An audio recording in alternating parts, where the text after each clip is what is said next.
The Force is what gives the Jedi his power. It's an energy field created by all living things. It surrounds us and penetrates us. It binds the galaxy together. Fear is the path to the dark side. Fear leads to anger. Anger leads to hate. Hate leads to suffering. I am a Jedi, like my father before me. Hello, everyone, and welcome to the Legends Library. I, of course, am Cade, and I hope everyone has been having a very safe and very good pandemic, I suppose. Joining me today, actually, is a first-timer with us here, Keith. Hi, my name's Keith, and I'm just a Star Wars fan. I have a cursory knowledge of Legends. Just here to just throw in my thoughts. Mm-hmm. And obviously, like the video of today suggests, we will be talking about a very late reply, I guess, to a Star Wars Theory video. I can't remember which one it is off the top of our head as we're recording here, but I will link it in the description, so that way you can obviously watch the video for context or watch along as we're going through our points. This is obviously not meant to be like overly inflammatory in any way. It's just our opinion on the content of the video. So starting off, it has a very clickbait title, which just Star Wars Theory kind of just tends to do with his videos. What's that title again? It is Dave Filoni just changed the prequels for me. Watch this in all caps. So yeah, that's clickbait, all right. Yeah, and the thumbnail is just him like bug-eyed, like, "Whoa, Dave Filoni with his cowboy hat." Such an epic revelation. Yeah, but basically, the biggest kind of first point of this is where Dave Filoni, in all his infinite cowboy hat wisdom, says that the Duel of Fates it's about Anakin's fate, which isn't some like big subtle like revelation or anything, because obviously like Duel of Fate, like it's obviously like it could be subjective, like it's not like specifically about Anakin, in my opinion, because there's 3 people all fighting this duel. Right, and all sorts of stuff going around, stakes. Yeah, because like the stakes obviously go way past Anakin as well. Like obviously, like if Maul wins, then Palpatine gets to just have this 9-year-old child for whatever he's going to do. But then obviously, are they really fighting over Anakin's fate? I mean, he's up in space, blowing up a spaceship from the inside. Yeah, exactly. So really, more what they're fighting for is like Naboo more than anything.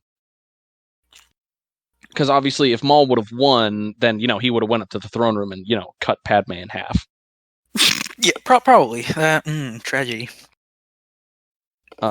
Which would have obviously changed the entire landscape, but fortunately we would have, then episode 2 wouldn't have happened. Right, and here we get into the headcanon territory, the speculation territory that, what if Qui-Gon didn't die, at the end of the fight, right? What if he was able to be Anakin's master? How would that happen? What would be the outcome of Anakin's fate? Yeah, this is totally like you said, it's totally headcanon, because Filoni, and like by extension because he's the one like reacting to this video, he's like basically reacting to the video that they did of the behind the scenes from Mandalorian last year, where it was Dave Filoni, Jon Favreau, Bryce Dallas Howard, and one other director. I can't remember the 4th one. But they're like doing the round table, and Dave Filoni's like giving all these like explanations, but it's literally all just like in his head, because Dave Filoni, and by extension like Star Wars Theory, have this view in their head where Qui-Gon is like this perfect father figure, like this perfect fixer for all of Anakin's issues, which like I guess you could make the argument that he would have been, like, obviously he would have been a way different master than Obi-Wan would have. You can't really argue that, but like you can't argue that like Qui-Gon would have been like this perfect person who would have let Anakin do whatever he wanted just because he's the chosen one. Hmm.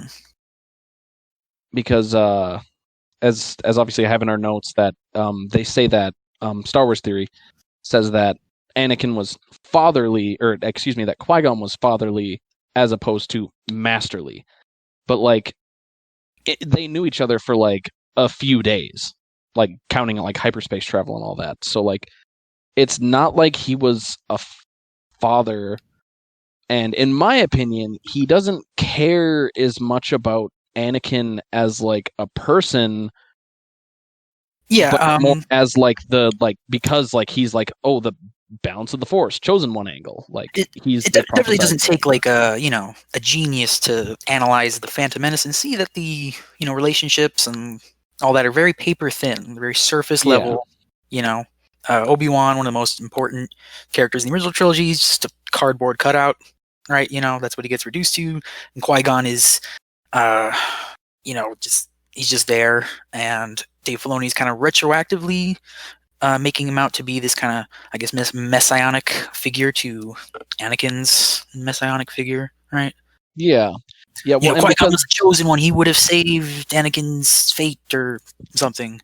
yeah, well, as I had made a point in a previous one, like, and you kind of just mentioned that Dave Filoni is like retroactively adding this stuff. Like, I have this as a point in my notes, but just because Dave Filoni says something, like that's his interpretation. Like, it doesn't mean like it's canon, like until it is. Like, Well, I believe to a lot of fans, his word is as good as canon, right? They see him as the new torchbearer, from George, and might be a little bit misplaced. Well, and I think like I could definitely see it like where obviously like with the new canon and everything, and with when he was doing Clone Wars and when he did Rebels and when he's doing I have no idea if Resistance is still on or anything. No, canceled. Oh. Yeah, I have no idea. I never watched a second of it, but I think that obviously like within the shows that he writes, like yeah, obviously like those things are meant to be like, oh, like this is part of the story. But like his headcanon explanations of Qui-Gon being like this father figure and this great person towards Anakin, like those aren't part of the movies. Like that's just his interpretation. Like and I again I have this in my notes that I truly believe that if Jon Favreau or Bryce Dallas Howard or for the love of me I can't remember the fourth guy, I know it was a guy, had made like possible. Yeah, like if one of those three other people would have made this point, I don't think anyone, and more specifically Star Wars Theory, would have been talking about this because, like you said, like a lot of people do see Filoni as like this new torchbearer since, more or less, even since before George left, like in 2014, like because obviously Filoni's had been working on Clone Wars since 2008. So yeah, like Clone Wars was George and Filoni's baby.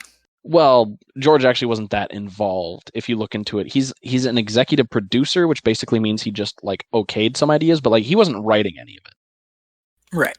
But like he was definitely consulted and asked, and like that was mostly like that was Filoni's like baby child, and like yeah, so like you had said, to a lot of younger people, I would say probably like our ages or a little bit younger. Obviously, I'm a couple of years older than you, but like people kind of in that like right now like late teen, early 20s age, like yeah, a lot of them definitely do see Filoni as like this standard bearer, this gatekeeper that like yeah, like his word is law, but like that's not how it works, because like this is it's not him saying it in like a novel or something, which I don't think he's ever written a novel or anything, but like this is him saying it like in like a backstage like offhandedly. Extra, yeah, like offhandedly, like it's an extra. He's just spitballing here. Yeah, he's spitballing. It's like a DVD extra, basically, is what it is. Obviously, it's up on Disney Plus, so it's not a DVD. But like, right. That's my little spiel on that, because you were saying that if any of the other directors had said it, no one would have cared, and absolutely right. They would have thought, why are you talking about this? What do you know about Star Wars? And actually, that's a good point that we'll get into later. But yeah, no. But anyways, back to the point of Qui-Gon training Anakin. Like, I think that completely and I've seen it in other videos as well, not just Star Wars Theory, but I've seen a lot of YouTube videos where the main premise is, oh, if Qui-Gon would have trained Anakin, everything would have been, perfectly, sunshine and butterflies. But I think this completely discounts Palpatine, because even if his actual, like, if you take a step back and look at his movie plans, like, they're not great, but like, he is set up to be the main schemer, the main bad guy of Star Wars, and he would have found a way to like shoot Qui-Gon out of an airlock or something, or Right. just like something like blow up his speeder or something when Anakin's not there. Like, if Palpatine could get Anakin to murder just tons of Jedi children, yeah, I mean, what can he get him to do? Exactly, yeah, and it maybe that's what it would have like eventually come to, but like, then we get Oh, and I just wanted to bring this up. I don't want to kind of interrupt, but I was just thinking that while they're quibbling over the whole, what if Qui-Gon had trained Anakin? Well, we're forgetting that the original trilogy came first, and guess what Obi-Wan says, that he trained Anakin. Yep, exactly. There's no Qui-Gon. All right, again, no matter how much headcanon you apply to it, and speculation and wish fulfillment and wishful thinking, the OT is the strongest foundation of canon that there is in Star Wars. It cannot be disregarded or fucked with. I'm sorry, but Yeah, no, I totally get what you mean, and like that again, especially like, I don't know, like it can be a fun thing, whatever, to like think about, like, oh, what if Qui-Gon trained Anakin? What if Darth Maul killed Qui-Gon or whatever, or killed Obi-Wan? Those are like fun things, but like when you get into like, you're like trying to change the story, especially with the way that it was set up, like with the OT, like, it's, to me, like, it just doesn't make sense. Like, I don't know if it's just like because I hold the OT so much higher up than the prequels, that like, obviously that's what I would put as like my god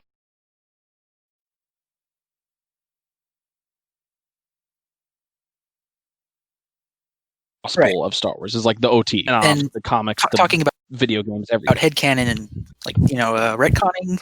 George did a kind of a lot of, you could say, retconning to the OT with the prequel trilogy, know. And if Filoni is supposed to be his torchbearer, it seems like he's he's set to fall in his steps.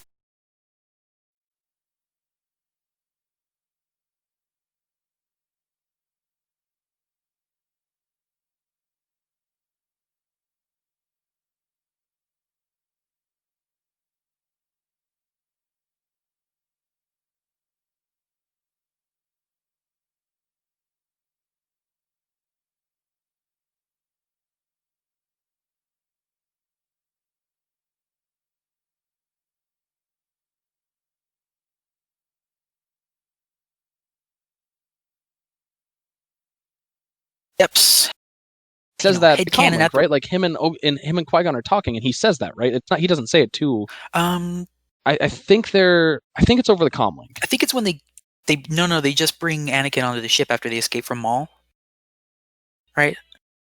He does. I don't know. I literally just watched it last week, but that's the first time Anakin gets. No, because Qui-Gon hops up.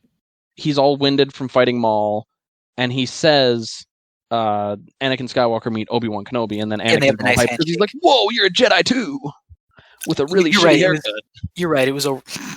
You're right. It was over the comlink. Yeah, so it was over the comlink. So it's like Obi-Wan wasn't like trying to be like malicious and talk down to this kid, because obviously at the time, especially, like, Obi-Wan just thought it was like a random kid. Like, I think this was before they tested his midichlorians and stuff. So it's like Obi-Wan is just like, it's a little callous of him, but he's a young Jedi in training. He's on a sandy planet trapped on a ship. His master is like suddenly just like, oh, this is my new fucking child over here, whatever. Yeah, this kid. This is the new kid I'm going to train. You can just go do whatever. This just stay on the ship, Obi-Wan. Yeah, the kid was this awful bowl cut haircut in 1999. But no, and then I think it kind of skips forward in time a little bit, and he's talking, and he referring to Star Wars Theory, obviously, is talking about how Obi-Wan, and the exact quote I have in my notes is, Obi-Wan was basically trying to play the father, but he never truly cared for Anakin the way Qui-Gon did. Like, that I think is such a bad take, because like Qui-Gon knew Anakin, like I had said, for like a few days at most. Right.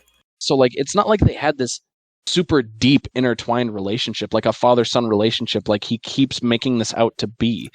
Like, obviously Obi-Wan cared about Anakin a whole lot, because like the big famous line from Revenge of the Sith is, "You were my brother, Anakin, I loved you." Like yeah, he cared about Anakin a lot. Like, obviously past being like the whole master apprentice dynamic, like they were friends. Right, and the movies don't give you too much to go off, as to Anakin and Obi-Wan's relationship. The acting's a little flat, the writing's a little eh. But, in like the Legends novels and, even in Clone Wars, you see their relationship, well, I mean, even if Obi-Wan is a wooden mannequin in Clone Wars, but still, you would think he would, not have that disconnect, since he made like 7 seasons worth of Obi-Wan and Anakin interacting. Yeah, well, it was Star Wars Theory who said that, not Dave Filoni. Oh. So it was. I'm sorry if you didn't hear that, but no, that's what Star Wars Theory said, was that Obi-Wan was trying to play the father.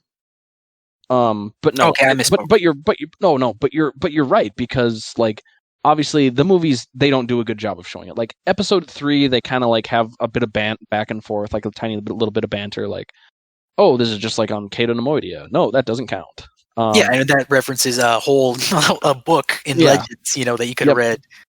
You don't have to. But and then, well, I was gonna say, since you had brought up Clone Wars, I think the 2003 microseries does a way better job of like showing like their like dynamic and stuff, because obviously in the first season of that, Anakin is still Obi-Wan's Padawan. Like, he hasn't been knighted yet. Yeah, most definitely. More emotion and character interaction and character development, and in less time, and just with better action. Yes. And then, but moving on to the next point, where Star Wars Theory has this weird thing of saying that Anakin blames Obi-Wan for his mother dying. And it's like, where in the movies does it say that? Like, where are you pulling that from? Yeah, like, again, that is a thing, like just being pulled. And even if like for one thing, when Shmi died, Obi-Wan was on the Camino or Geonosis or whatever. Yeah. Anakin went off on a side quest with Padme while he's supposed to be protecting her and up. But like, how does Obi-Wan figure into that equation? Like, how was Obi-Wan able to stop Anakin while he's off doing a whole side quest? Like, what's exactly? How's he going to stop him when he's captured on Geonosis? But no, and I haven't read the Episode 2 novel, so I don't know if that's being pulled from there. But like, obviously, like that's Legends, so obviously like that doesn't count towards the movies, towards any of this novelization stuff. of Episode 2. Yes, I believe the novelizations are considered Legends. I really? think so. Yeah, I think so, because I'm pretty sure my Episode 3 novelization has the Legends banner on it. I could be wrong, but well, I mean, definitely that, because most of the Revenge of the Sith novelization has been retconned to what's that planet where all the spice comes from? Kessel. It's been mined at Kessel and back. Yes. But no. And my main point about the Episode 2 novelization is, like, even if Anakin has those internal thoughts of like, oh, this is Obi-Wan's fault, like, those are Anakin's internal thoughts. Like, obviously they're going to be biased. Obviously he's going to blame someone. So like, but we as the audience know that Obi-Wan is in the right. Like, he tells him to, like, sit down and shut up and stay on Naboo and protect Padme, because that's what he was tasked to do in the first place. Yeah, this might, I guess this isn't really about the Star Wars theory thing. We're just talking about the characters, Anakin and Obi-Wan, right? Mm-hmm. If I just had to go off, just my raw feeling from watching the Revenge of the Sith movie, I recently watched it, Anakin has the dreams about Padme dying, and Padme reminds him, "Well, just like the ones about your mother," and just that gives me enough to kind of know that and of course, obviously, the way the rest of the plot follows after that, you know that ultimately Anakin blames himself for his mother's death, and that is the whole reason the whole thing falls apart. And so, right, you follow that line of logic. Obviously, the Star Wars series one doesn't work. Yeah, exactly. And then, so moving on from that one, unless you had anything to add on like that whole kind of Anakin Obi-Wan relationship point. No, I would say ultimately, by the end of Revenge of the Sith, really what's between Anakin and Obi-Wan is the fact that Anakin is a Sith now, right? Obi-Wan is fighting Anakin because he's Sith, not because Anakin hates him for not letting him save his mother or whatever. Yeah. No. No. Yeah, no. And then I guess I have it as a later point. But the point is made in this video that Qui-Gon would have went off to save Shmi because of Anakin's visions. Why, how and why?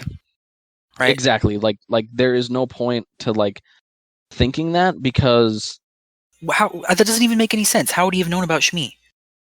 Anakin just went out to find Shmi on a whim.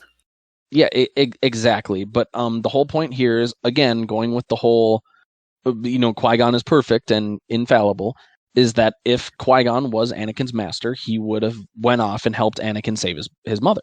But obviously, he wouldn't have been sent to Kamino or gone off to Kamino. That's the whole thing of like, these alternate, history things, whatever. Like, obviously, you don't know, but like, assumingly, like they're together, or whatever. Anakin is having these visions of his mother dying, and he tells Qui-Gon. Qui-Gon's not going to be like, oh yes, we have to go and save your mother. He would be like, no, you need to be mindful of your feelings. Like you this isn't going to work. He would tell him some Jedi stuff. Be mindful of living Force. Yeah, we all die and return to the Force, etc. He would have been super monk about it. Yeah, exactly. Because like he would have been more chill than Obi-Wan would have been. Obi-Wan would have been more. Obi-Wan was more understanding, I think, in the movie. Yeah, and well, the thing is, I think that point comes from like people like to talk about how Qui-Gon never listened to the council and blah blah blah blah blah blah about how Qui-Gon doesn't follow the Jedi code and all that. But like, if you listen to what he says in the first movie, like when he's talking to Obi-Wan, like he's not telling him anything like crazy ludicrous, like disobey the Jedi council, don't be mindful. Like he says, be mindful of the living Force. Like he's not like he would training Anakin to be some new radical Jedi or whatever. Yeah, he would tell him the same thing that he would have told his previous student. Like, you need to be mindful. You're overthinking this. Well, and plus there's the fact of like Qui-Gon is the one who took Anakin from his mother in the first place. So he's not just gonna like drop everything and be like, oh no, I was wrong. We need to save Anakin's mother. He would be like, no, like if it's your mother's time to go, like she's gonna go. Like you can't do anything about it. Like, but that I think more comes from like people's like view of Qui-Gon as this like radical, unorthodox Jedi. It's like a caricature of a character that doesn't even exist. Yeah, exactly. But no, there's 0% chance that Qui-Gon would drop whatever they're doing to go and save Shmi Skywalker on Tatooine.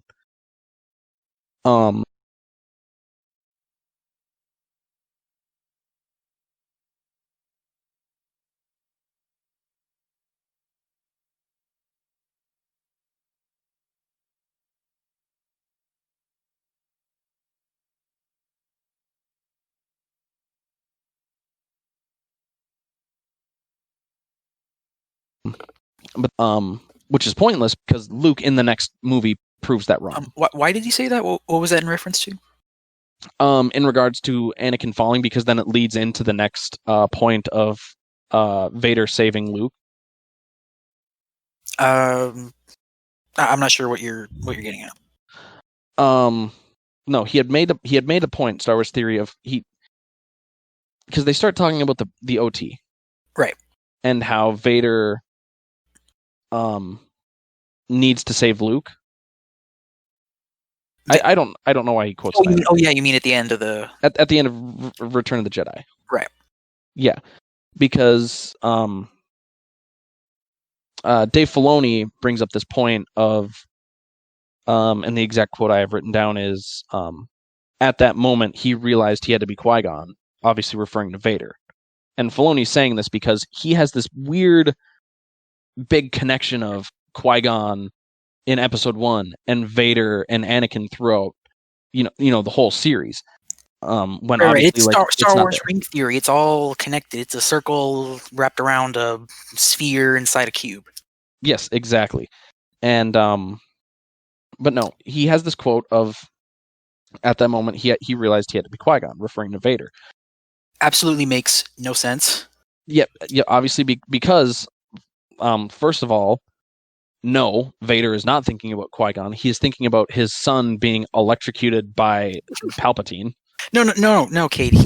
He's thinking about this vaguely father-like Jedi figure from 40 or whatever 30 years ago, who he knew for like 3 days, and he's like, I need to be like him now. And what?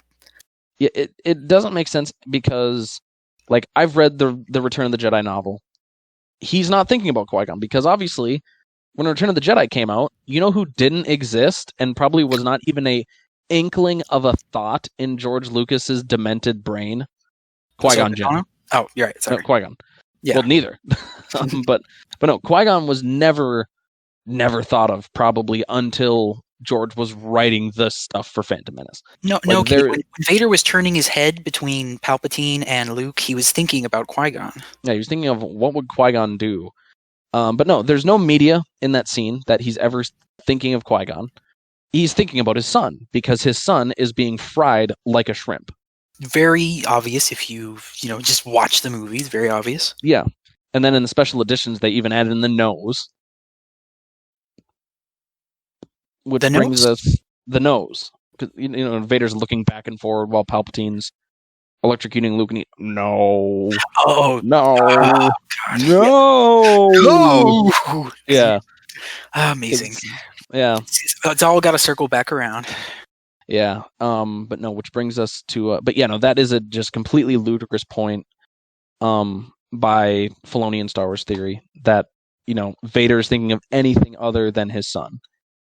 Like he's thinking about how he has to save his son. Like that's it. It's very simple. Yeah. Because that leads into the next point of how Filoni and then Star Wars Theory, who gushes about it, talk about how family and hope are like the themes of Star Wars. And it's like, yeah, it's very obvious. Right. And they're trying to shove Qui-Gon in there like he makes sense without just no.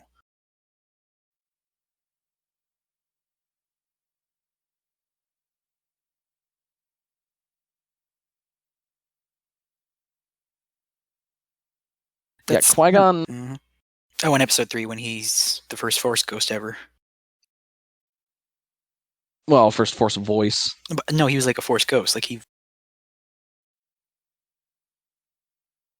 visited Yoda and just stuff. a voice. Yeah, that's true. Okay. But no. You got me there. Yeah, and then but no, like George Lucas in the Empire of Dreams documentary, he straight up says like, "Oh, this is it's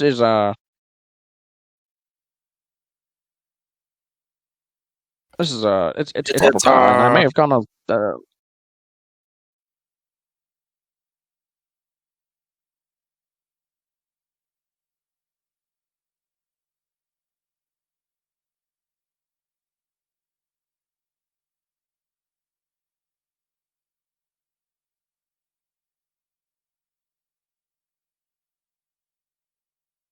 It's a family movie. Can't notice very basic themes. Well, yeah, I guess you got to kind of understand the mindset of Mr. Filoni. He's he worked on Clone Wars for a long time, a show that was designed to fill in the gaps between 2 movies, 2 films, and he inserted new characters into it, and basically then after had to rework them around the movies, tiptoeing here and there, and so has become a master of headcanon, making things work and make sense, kind of, but not really.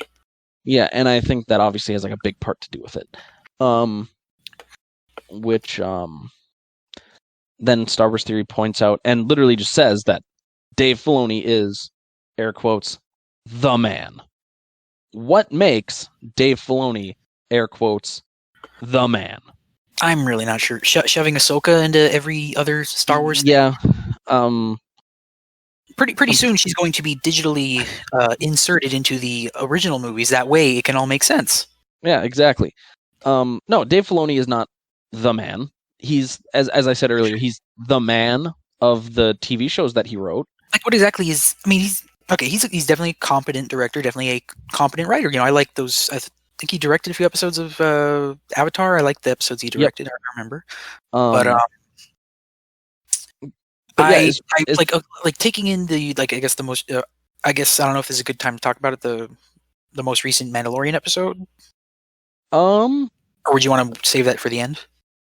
Yeah, we can get to that at the end, but put a pin in that. Yeah, basically for me, Dave Filoni in the breadth of Star Wars has made 3 shows, one of which people really, really love, one of which people kind of like in Rebels, obviously, and one of which I don't know anybody who watched Resistance. I'm not saying that to mock the show. I'm saying that as a statement of fact. Like,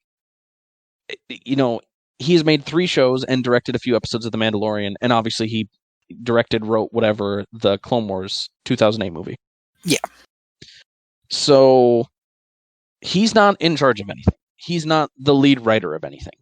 He's not the president of canon. So they would very much like him. They very much like him to be, for example, the new term coming out, the Filoniverse. I have not heard that. Really, it's been mentioned a lot. The Filoniverse, which is the Star Wars universe, the connections of Clone Wars, Rebels, and now Mandalorian, right? Mm-hmm. The Filoniverse, but I think the name is kind of catching. It's called the Filoniverse because it's its own separate thing. It does not work with the films. It's the Filoni. Okay, everyone, we had a small technical difficulty. Our bot that we used to record our Discord voice chats just left. Yeah, thanks, Craig. But no. So basically, you had mentioned lastly the Filoniverse, and I was going to make a point of I guess you could say, yeah, sure, the Rebels and Clone Wars can fit into that, but I don't know how well. I guess I don't know how well the Mandalorian fits into that, because it's not like Dave Filoni is he's not like the main person who writes it. Right. I mean, he's a producer. We could save that for the end. Yeah. But no. I believe our next thing was going to be... Well, I had some more stuff on this one, actually, because Star Wars Theory talks about how Dave Filoni should be in charge of Star Wars, because he, air quotes, understands Star Wars. My point to that is, then why is Dave Filoni special? Because I love Star Wars, as much as, more than most people, I would say, in my opinion. I have a very, very good understanding about Star Wars. It's not a hard series to comprehend. Yeah. So why does that make Dave Filoni special? Just because, and I understand, he's very popular with the fan base. He made a show that a lot of people my age, our age, grew up with. But I don't think that means you should be in charge. And I'm not saying that I'm happy with the people in charge, but I don't think Dave Filoni would, I guess, do much better. He's made these shows that people like. I mean, to think about it, this is his first time actually directing a live action. Live action, yes. Right? So he's not exactly, a seasoned director here. Yeah, and even with that, it's just... And I guess this is where I could get into my own personal biases of, I just don't like Dave Filoni, because the Clone Wars completely messed up the expanded universe timeline. It kind of shows that Dave Filoni doesn't have, I guess, the highest regard for other people's stuff. Because, yeah, he obviously loves his stuff and loves connecting it. You can see that in the way he puts Rex and Ahsoka into as much stuff as he can. Well, to be fair, Rex is based on Alpha from the Clone Wars comics, but worse. but Disneyfied. But Slim Shady. Also, yes. But no, I think that just because you've liked Star Wars since you were a kid doesn't mean you deserve to be in charge.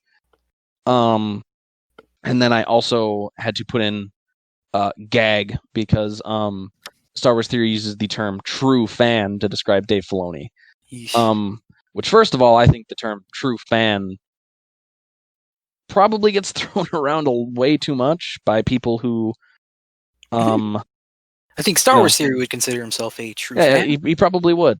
But what makes a true fan? Do you just have to like Star Wars since you're a kid? Well, what about the people who are like my dad's age who watched the original trilogy and like puked all over the prequels? Like, are they true fans because they liked it since they were a kid? What about people who are like my youngest brother? My youngest brother is 15, so go back in time 6 years. He would have been 9 when the sequel trilogy came out. So are like kids that age, like, are they true fans because they saw this? But people hate the sequel trilogy. So why is Star Wars Theory throwing around this term that could be so pointless? Because obviously Star Wars like has defined like decades of like pop culture. Like obviously after Return of the Jedi, it was kind of in a lull period until Heir of the Empire came out. But then, you have all these people in the 90s who got back into Star Wars and, as kids because they've read all these books and comics and stuff. And then you have kids that are around our ages who kind of got into it when the prequels were coming out. And kids... We went through the Star Wars drought of 2005 to 2015. Well, not necessarily. I mean, as far as the movies. The movie drought, yeah. Movies, yeah. All we had to stick on was the, Legends. Yeah. Which, but yeah, no, it's just when people like Star Wars Theory throw around that term, true fan. It really sticks in my craw because, like, they're coming up with this term, but giving no definition for it other than you have to like Star Wars. So, it's kind of pointless to me. That's my little rant on that because I really, and obviously I did a video, on this channel, I think about 5-6 months ago, about gatekeeping and the term true fan, real fan, etc. I think that really can exclude people and make people not want to get into watching Star Wars because, you get people who, like Star Wars Theory who say, well, Dave Filoni's a true fan because he's been a fan since he's a kid. Well, what about someone who, hasn't seen Star Wars? Like my girlfriend, like she has literally only seen like one Star Wars movie. So like, if someone like that, they've only seen it on like TNT during the Thanksgiving marathons. Well, obviously they're not a true fan. Yeah, obviously not. But my follow-up to that, I guess, would be, what is the metric of a true fan, and how has Dave Filoni proven himself to be a true fan? And that's a really good point because like I had said earlier, would a true fan, air quotes, have disregarded all of this previous continuity before 2008 when he was making his Clone Wars show? Would a true fan have done that? I don't know.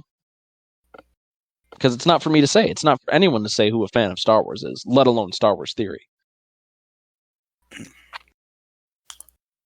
I was going to say something else, but it has escaped me. Sure. So we touched on 6. So next point here is Key, referring to Star Wars Theory, talking about Dave Filoni's interpretation on Duel of Fates. He reiterates how, we've never seen this idea before. Referring to Duel of the Fates, and how Dave Filoni, once again, saying it somehow makes it more important. Like, and, I only put this point again because Star Wars Theory brings it up again. But, like, it's not revolutionary. Like, Dave Filoni's thing, it's not like crazy or anything. Right, like it's not going to change how you view the prequels. Like, no, you're going to watch them the same way, and they're going to kind of suck. Yep, exactly.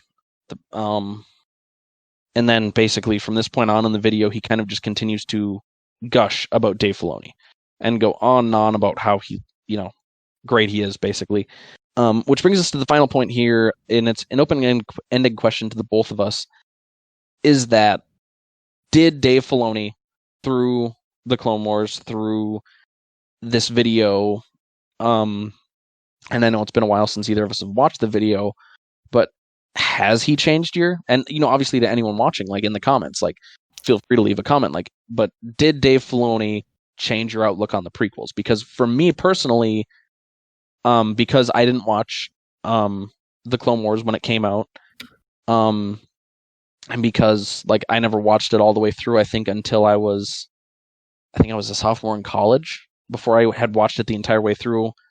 It has done nothing personally for me to change my views on the prequels, except it has made me like the prequel era less than I already did. I'm not the biggest prequel era fan personally, but just because it crammed, it came out in 2008 and it lasted until 2014. Sure. So that's for six seasons, 6 years. Plus the one that came out on Netflix. Yeah, I think I watched like the first 3 or 4 seasons like live on TV. I enjoyed it. But yeah, whether he changed how I viewed the prequels, like even as a kid, watching the Clone Wars show, I think I was, let's see, 8, 9, 10, 11. I was probably like 12 or 13 at the time. I knew that the Clone Wars TV show was a separate thing from the movie. Like, why would it be the same universe? It's a cartoon show, right? That's what I thought. I always thought that. Ahsoka is, she wasn't in the movies. She's not a real character. She's just this little made up character. But it's almost like it's definitely. I guess people say it changes the prequels because it's almost like a better version of the prequels. You could say like Anakin isn't as cringy as he is in episodes 1, 2, and parts of 3, etc. So that I think that might be why a lot of fans think think that Dave Filoni like improved the prequels or changed how they saw them because of the Clone Wars. But I personally don't see how that works. Like how does this cartoon show fix this movie? You're still gonna. The movie's still going to play out the same. It's still the same. You can't change the movie, right? No matter what you do. You can play all your headcanon in your head while you're watching the movie, but that's just going to give you a headache. Yeah, no, and that's very, very true because like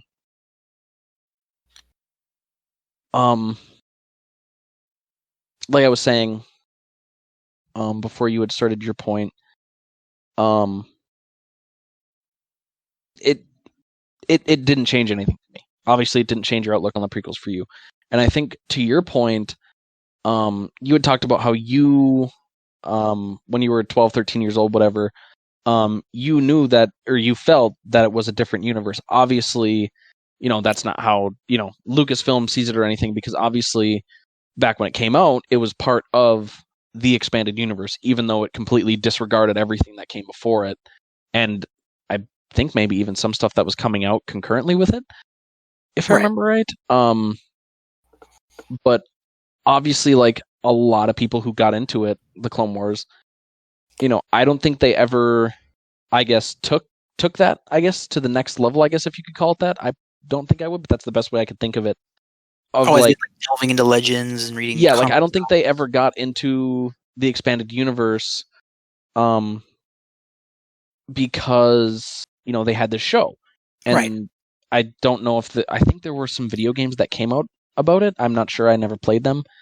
But they probably got into some of the stuff, but like in isolation, the Clone Wars is good. And obviously with nostalgia goggles, it's even better. But compared to the highs of Legends, it's not even close. Yeah, and that is one thing that obviously I've touched on a couple times during this during this podcast is that I don't hold Filoni in the highest regard because of what he did to the expanded universe continuity. To go on a bit of a sidetrack, a common point that people bring up with why they don't like the expanded universe or why they are glad it's gone is because it was full of all these contradictions. Well, if you look at it, a lot of the big contradictions really started with the 2008 Clone Wars, because the 2008 Clone Wars had to fit within Legends. Well, Dave Filoni didn't want to do that. First things first, give Anakin a Padawan. Yeah, exactly. But no, it messes with the whole timeline. But it doesn't do that for the new canon, which is why I think a lot of people, especially post 2014, which I think would still fall, in my understanding, would probably still fall a lot of people our age, because I think I was 18 in 2014. So yeah, I was 18 when Disney had bought in Star Wars and they canceled the expanded universe and the Clone Wars and all that. Right. I think after that, and then they had the final season put on Netflix, and then they had obviously the real final season put onto Disney Plus at the start of this last year. I think the reason why a lot of people are able to enjoy the Clone Wars and thus Dave Filoni's whole stuff that he did in the prequel era between 2 and 3 is because they are viewing it through the lens of the current canon, which is totally fine because there's nothing that happened between 2 and 3 in the current canon.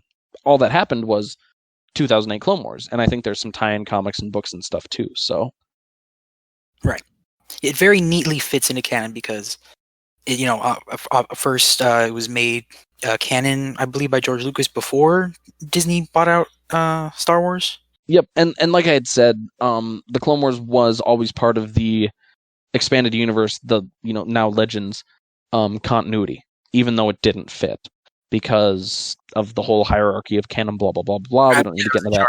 About something. Yeah. So even though it didn't fit, it's technically I think it's, besides the original six movies, I think it's the only thing that survived the Legends Purge. Purge.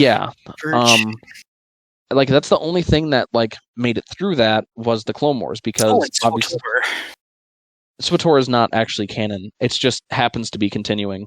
Never mind. No. But that would be a whole different side project thing. But no, now I suppose would be a good time to talk about the most current episode of The Mandalorian. Obviously, The Jedi just came out. Very big deal for a lot of Filoni fans. Yep. Well, and just for a lot of just Star Wars fans in general. Ahsoka is a very popular character. Not with me. when they dropped Ahsoka, I was so underwhelmed. My God. Not to me. Not to me either. I'm not a fan. But no, for a lot of I have a lot of fans who their start was, or a lot of friends, I don't know if I said fans. I have a lot of friends whose start. You did say fans, yeah. I did say fans. I don't have a lot of fans. The YouTube channel is 44 subscribers, so yeah, 44 fans.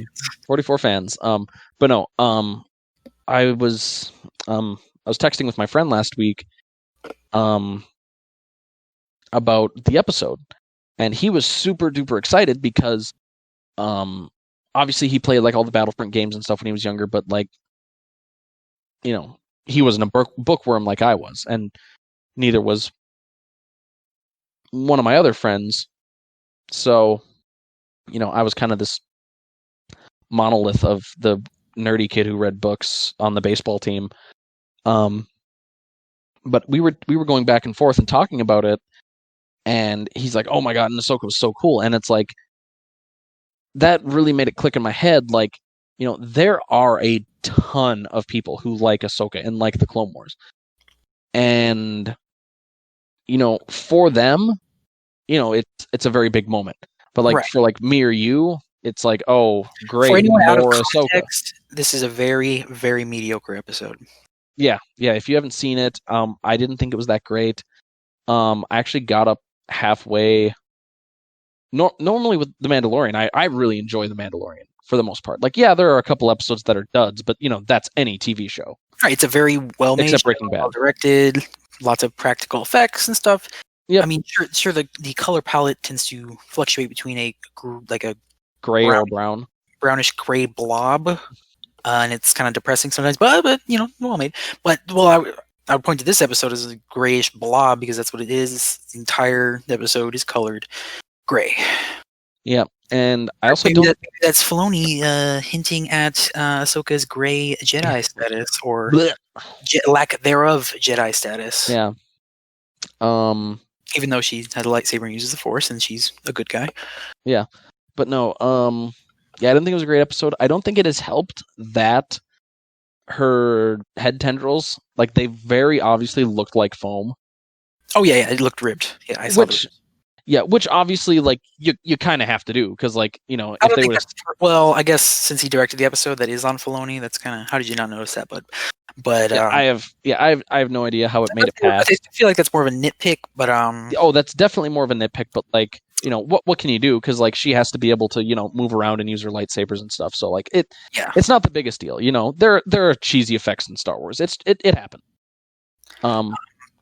But I guess just kind of break down the episode so we can examine it better. Obviously, the week before on the Mando, he finds out he's got to take Grogu to see Ahsoka. Grogu to see Ahsoka. Now, Grogu to see Ahsoka. Damn it! See Ahsoka. Grogu to see Ahsoka. He's going to see Ahsoka on this planet that I can't remember the name of, and all the trees are burnt. So at the beginning of the episode, we see Ahsoka murdering random guards. Yep. They might probably have families or something. We don't know why she's doing this or why any of this is happening. Well, it's. I mean, at least it's pretty obvious. Like in the beginning of that episode, that like the God, what is the lady, the bad guy? What is her? I can't remember. Magistrate. The magistrate. Like, obviously, it's like, at least they show you that, like, she's a bad guy, because she's like, oh, as long as you continue to fight, the citizens will suffer. Yeah, and of course, she's got the resting bee face.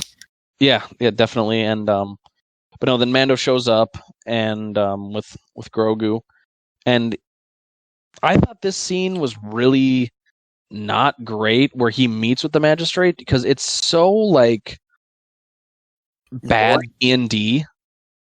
Like a bad D&D, like a bad RPG quest giving. Yeah, that's like every one of the episodes. Yeah. Yeah, but usually they do it well.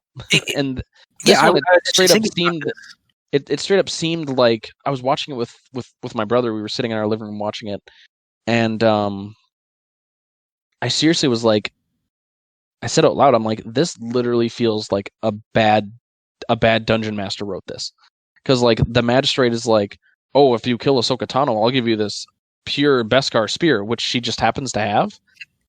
More Beskar. Beskar. Why make it into a spear? I guess, but whatever. It's so that obviously they can have the, fight later. But right, but that's a good phrase you said. A bad DM, right? It's like written by a bad DM. And what do bad DMs do? Well, they don't give you, interesting history or background on whatever you're doing, interesting quest plot, anything. Just random people to talk to. Give the Mando more lines, some intrigue, something just with depth. It's just also surface level. Yeah, but then he goes from there, and obviously he lies about killing Ahsoka, and then they go and they find him. I did like the initial kind of fight between Mando and Ahsoka, like when he's like blocking her lightsabers with like his Beskar. I thought that was really cool because that was cool, and he whips out the flamethrower. Yep, because obviously we haven't seen the Beskar against a lightsaber, so that was cool. And that's obviously like it's the first time we've ever seen like Beskar used that way in the movies, because obviously to reflect the lightsaber, yeah, because obviously Jango gets hit where there is no Beskar. So. But no, and then they go on. Oh, right. Then, well, his neck didn't have armor on it. No, yeah, it's his neck. It's like literally the most vulnerable part of his body doesn't have Beskar. Should have just a giant neck plate built around his neck. Yeah, exactly. But no, so then they end up finding. They obviously he says that Bo-Katan sent him, and then they have like a little kind of training little thing, I guess, a little with Grogu, and then obviously you find out that he's not called Baby Yoda because that would be stupid. Hmm. And they give him a name. Grogu. I don't mind the name, honestly, like, because I understand that, like, obviously in the movies the only, Yodas, because obviously Yoda's species doesn't have a name, but the only Yodas that we see are Yoda and Yaddle, so they have the Y name theme. But I mean, like the Y name. That would have made me happy. Yeah. Y name, it's whatever for me. I like the name. It's a small, very tiny, insignificant thing. Yeah, because obviously in the expanded universe we had Vandar from KOTOR, and then I think from the Old Republic there's a Yoda, and his name is Oteg. Oh, never mind. That's his name. No, I was gonna say something. Another one's like Minch or Minge or something. Yeah, Minch. That was from a Star Wars comic book. Right. That explains how the dark side thing on Dagobah happened, because he kills Dark Jedi on Dagobah. But no, so yeah, obviously, like, there are Yodas that weren't named Yoda, and the only two actually that have Y names are in the movies, and then the other three obviously are from that. Yeah, the name, it doesn't bother me, and you find out that he was raised on the Jedi Temple, and I don't know when they had time to get this baby Yoda out of the Jedi Temple. Out of the Jedi Temple as Anakin is killing people. Who was the Jedi that did this, and what happened to them? Yeah, what happened to them? How did they escape Anakin's fury? How does Ahsoka know? Like, obviously, it makes sense that she would know who Grogu is. Does Baby Yoda have PTSD of, like, the Jedi Purge? Yeah, 10 or something. But no, and then we get kind of the generic. Ahsoka says, no, I'm not going to train him because he has the attachments to Mando and all that stuff. And she's seen this before. Well, obviously she's talking about Vader because they had met in Rebels previously before this. And I thought Rosario Dawson did a very good job as Ahsoka. She was very she did great. In fact, I enjoyed her more than the actual Ahsoka from the TV show. Yeah, that's I thought that the makeup and everything, like, obviously besides the head tentacles, I thought it looked really good. And I thought, like, she looked the part. She did all the stupid bad lightsaber fighting with the, double reverse grip. Looked really bad. It didn't look great. I also, this is like a small nitpick just for myself, but I don't like her lightsaber hilts. That's just me. I don't like them. I think they're ugly. They look like toys to me. It bothers me that her blade is curved and then she holds it like the opposite way. Yeah. It doesn't make sense. And then the white lightsabers, I think, is a neat look. Obviously, it differentiates her.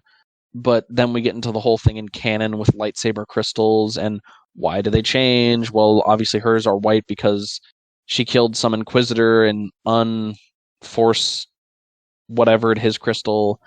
It took the dark side out of it or whatever, so now they're white for some reason because apparently the Force can tell that she's not a Jedi. No. She took some dark side options in the dialogue menu, and that caused her to go back into gray area. Oh yeah, she's back in the gray area for the KOTOR character menu. But then that begs to differ. Well, why then? How come the Force didn't make Anakin's lightsaber red in Revenge of the Sith? How come it stayed blue? And then, well, you can't think about it because canon plays it pretty fast and loose with lightsaber crystals and how they work. Because we have that. How come Anakin is able to make Ahsoka's lightsabers blue, even though originally they were both green, and then when she gets them back, they're still blue? That for me. But I think the white is like an interesting look. Like, obviously it stands out. In the expanded universe, we've had a couple Jedi who have had silver, I guess would be a better term than white lightsabers. But like the silver lightsabers, like Cornhorn had them. Or the Crimson Empire guys. Crimson Empire guys. Or no, the Imperial Guard. No, who are those guys in like Legacy? Who they're like Imperial Knights. Yeah, the Imperial Knights. There we go. Yep. Those guys, they have silver lightsabers, white lightsabers, whatever. But no, and then basically Mandalorian then like, oh, he basically pulls again, like he pulls the bad D&D trope, like, oh, if I help you with your problem, will you help me with my problem? Which For like the 10th time now. Yep. And this, for some reason, ends up being the least most interesting. And, then they storm the city, and then... There's some, like, callbacks to the Kurosawa film Yojimbo. I did not know that, because I did not know that there was a... Well, you see, you were probably film. deceived by Filoni's mediocre directing style. Ah. No, but if you place I saw some videos where it was like Yojimbo with the thing and shows similarities and stuff, but just the color palette and the lighting of the show is so ugly that you can't really you can't appreciate the directing because you can't really see anything. It's kind of just doesn't look good. A lot there with the fighting. There's just lots of really wide shots, and it doesn't and it just stays there in the one shot for a while and doesn't really move around or give you different angles or anything. It's kind of eh. Yeah, I did not know that. But anyways, they end up beating the bad guys, and then Ahsoka makes the magistrate give up the location of her master, Grand Admiral Thrawn, which means Thrawn survived the terrible space whale's fate of Star Wars Rebels. Ah, yes, the hyperspace whales, yeah. God. And thanks, Filoni. Then they end up. Mando said, he's basically like, oh, okay, cool. I held up my end of the bargain. So here's this baby, and Ahsoka says no, and then she basically says it's because, oh, well, you've become like a father to Grogu, and so she says that she has to take Grogu to the Jedi Temple on Tython, where name drop to awful, terrible SWTOR. Excuse me. Well, Tython was and the Bane trilogy. Wasn't it in KOTOR? It was not in KOTOR. Or really? I think it might actually. I think that might actually be the first reference was the Darth Bane trilogy. No, never mind. No, he finds Revan's holocron on Lihan. That's it. Yeah, but in Rule of Two, they go to Tython. Yeah. Tython. And he gets something. He gets a holocron there or something. Nope. I actually just. Oh, and it's also the home planet of the Jedi in Legends in the comic Dawn of the Jedi. Yeah, but Dawn of the Jedi is not very good. I know you don't like Dawn of the Jedi. I love it. Yeah. Going to Tython, but no. All for it. But I did. But I want to see what's gonna. Obviously, the question is what's coming next, right? Thrawn, Tython, all this. Lots of Legend stuff coming in. Are we gonna get the? And I guess this is kind of off topic from the whole thing, right? This is kind of. I don't know. I don't want to get too away from it. But no. Basically, I was gonna say, as a little side note, I did do a quick Google search. Rule of Two was the first time that Tython was ever mentioned. Really? Yep. Wow. But Rule of Two was one of the first Legends books I ever read. Sweet. Yeah, no, but no, because Rule of Two, I want to say it came out in like 2008, 2009. 2000. So it's a fairly in the grand scheme of the EU and in the grand scheme of Legends, it's not very old, but obviously it's 11 years old. Clone Wars. Yeah. But no, so obviously we don't know what's going to happen with that. But no, yeah, this is kind of a example of Dave Filoni's not that. He's not. This episode was written and directed by Dave Filoni, and it kind of shows. He's not perfect. This was not a amazing episode. Versus we have something the week before, where Mando meets back up with the people from season 1. I really liked that episode. It was a D&D side quest done in a good way. The one with the crate dragon? No, the one before the Ahsoka episode. The one where he meets up with the shock trooper and Carl Weathers, and they blow up the. Oh yeah. And that episode was directed by Carl Weathers. Yeah, that was, and it was written by Jon Favreau. That's right. Yeah.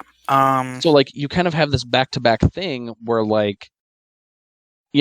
people put Filoni up on this pedestal, and he's maybe his talents lie more with directing voice actors than they do live action actors. Like I've heard of that's a thing before. Ahsoka is definitely high up on a pedestal, you know. Oh, Like, definitely. She was there this episode. You know, she did Jedi stuff this episode, but I mean, like that, she's just a guest star. You know, she's just there to make Clone Wars fans coom. Yeah. But no, like this is the first episode that Filoni directed or wrote this season, and in my opinion, not one of the better ones. I think the only one that's worse is the one where they go to Mon Calamari. The one with Bo-Katan? Yeah, pretty underwhelming episode. Yeah. Because just the story didn't really get developed that much in that. I mean, I guess you find out Ahsoka Tano is wherever. Right. But no. And again, this obviously, like our little mini chapter 13 of the Mando review, basically just ties into Dave Filoni is not perfect and doesn't deserve to be up on a pedestal. And in my opinion, like none of the live action directors or anything really do, because George Lucas made the prequels, which are loved on the internet but aren't great. And yeah, he was, well, it's funny that Empire, like the one that people point at to be the best Star Wars movie, George had the least amount of involvement in. Right. So I don't know. It's just back with this whole thing that we started with, talking about this video with Star Wars Theory, and now having gotten into the latest Mando episode, is basically the point of this is that... Wait, I just got another point, if I could just... No, sure. You just said that, Empire Strikes Back is the greatest one, and it's the one where George was, not exactly just super in charge, right? Yeah. In A New Hope, George, made A New Hope is his baby and stuff like that, making all these weird characters come to life. But, he had a lot of help from a lot of other people. People keeping him in check, and, supposedly the edit of A New Hope was, pretty horrendous before the editors got a hand on it, and they made the new, classic Star Wars. Well, it was basically because Steven Spielberg like bullied him into making it better.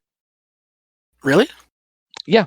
Like I think he sent, and I could be misremembering something I had read or seen somewhere, but like he sent the original edit to Spielberg, and Spielberg was like, "Yeah, this sucks." Amazing. And then they recut it. So basically, we have Steven Spielberg to thank that A New Hope turned out as good as it does. Well, there you go. Somebody else keeping George in check, and that's the point here. Is George, or whatever creator person who is in quote unquote in charge of Star Wars, needs to be kept in check. Needs to be checked, right? Because the prequels, I guess love them or hate them, they were entirely George's babies. He was completely in charge of them.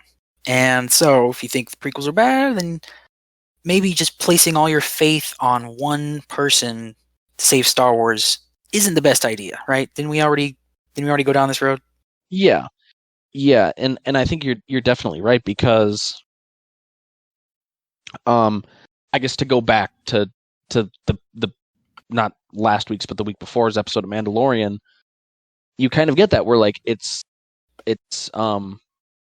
I guess maybe Star Wars, like we have kind of been talking about, maybe Star Wars works best when it's a team working on it, as opposed to one guy's big vision, because we have it where for episode 12, Favreau wrote it, but Carl Weathers directed it and Favreau produced it. So like, maybe it's that dynamic that makes Star Wars good, because and maybe that's where it needs to go. And then the week before that, Bryce Dallas Howard directed, Favreau wrote. So, I think that that's the way it should keep going, is collaboration between fans, Yep, we should have it, the people working on it should be working as a team, because we've seen what happens. We've seen the prequels. We've seen TLJ. Written and directed by Rian Johnson. Well, we've seen the sequels where two of the three movies are written by one guy and directed by one guy. To be fair, and TFA whatever. was definitely more committee wrote. It was very safe. Yeah, but then you have, like you said, The Last Jedi, which is kind of like you said with the prequels. It's a very love it or hate it. Like, some people love it, some people do not. And that's what happens when you put one person in charge of thing. They're going to make it exactly how they want to make it, and without anybody else to check their reality. Might get a little distorted, might get a little warped there. Yep, and even to go back to George, Return of the Jedi obviously is seen by a lot of people to be the weakest of the original trilogy, and this is where I can put my own personal bias in. It's my favorite, but I will also admit that it is not the best one, because Empire is obviously the best. But again, Return of the Jedi is where George started to do the whole him by himself thing. That's and then it kind of amplified into the prequels, and then it's very ironic. Well, for two reasons, in my opinion, that people put Filoni up on this pedestal and are like, oh, he was George's number one student or whatever. He was George's apprentice or whatever. But then George made the prequels, and the prequels sucked. But yeah, fixes the prequels. But why did the prequels need to be fixed if Filoni is the apprentice of George Lucas, who made the prequels suck, but Filoni fixed the exactly. That's just my biggest thing on Star Wars fans, and they really like to pick and choose when they like George Lucas. It's definitely an enigma wrapped inside of a conundrum. Yes. But no. Basically, the whole point of this video, at the end of the day, this hour-long video, is that I guess to wrap it up in a neat box. It's getting close to Christmas time, so to wrap it up, I guess Filoni is not some visionary. His ideas aren't special just because he says them. And yeah, sure, sometimes he has good ideas. But he's not someone that we should just be throwing everything at. And yeah, he deserves praise for good things. And he deserves to be derided when he makes a dumb decision. When he comes up with a character like Ahsoka, who obviously now is very, very popular, but doesn't really fit in her origins of being Anakin's apprentice. And I guess that's kind of my final little thought on it, is that obviously we brought this Star Wars Theory video into it, but that's because he's kind of the prime person that I've seen talking up Dave Filoni so much, besides other random fans. But when it's someone who has such a big following of him, he has millions of subscribers and stuff on YouTube, and I feel like a lot of people get their kind of opinion from that. They see this person that they admire that makes these videos that they like, whether you like them or not. Personally, I'm not a fan, but